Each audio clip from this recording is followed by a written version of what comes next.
Ce qui est né de Dieu triomphe du monde. Ce fut vrai de Jésus. Car comment a-t-il vaincu? Non par la force physique, ni par la détermination de la volonté, ni par le pouvoir de la pensée ou de l'argumentation. Il n'a jamais mis le monde sous ses pieds de cette manière. C'est par la force de son caractère pur et divin, par le genre d'homme qu'il était, par la nature divine en lui, qu'il a triomphé. Il en est de même pour chaque enfant de Dieu, certes, à un moindre degré que pour lui-même dans son expression et dans sa manifestation, mais cependant, c'est là, et chaque véritable enfant de Dieu. C'est que sans cette adhésion intérieure, ce quelque chose ou ce quelqu'un, et non grâce à lui-même, il ne serait pas là où il en est aujourd'hui, aspirant toujours aux choses de Dieu. Oui, ce qui est né de Dieu triomphe de manière inhérente.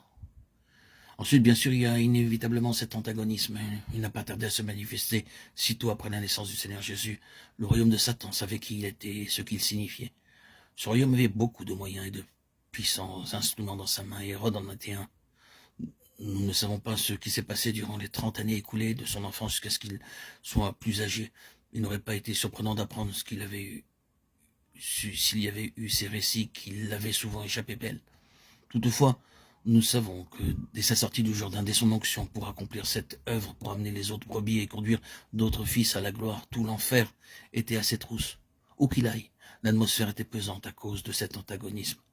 Nous connaissons peut-être quelque chose de cette atmosphère, mais combien cela a dû être infiniment pire pour notre Seigneur à cause de la sensibilité de son esprit, de ressentir cette animosité, cette haine terrible de la part de ces puissances néfastes envers lui, agissant à travers les hommes. Oh, la constante et presque monotone répétition. Il cherchait à le faire périr, il cherchait à le détruire, il cherchait comment il pourrait le faire mourir. C'était l'atmosphère dans laquelle il vivait. Pourquoi tout cela? Bien, il y a certes plusieurs raisons, mais la cause fondamentale, c'est qu'il appartenait au ciel et que la destinée du saint et céleste Fils de Dieu, c'était de posséder ce monde et de le gouverner en annihilant son prince et tout son royaume.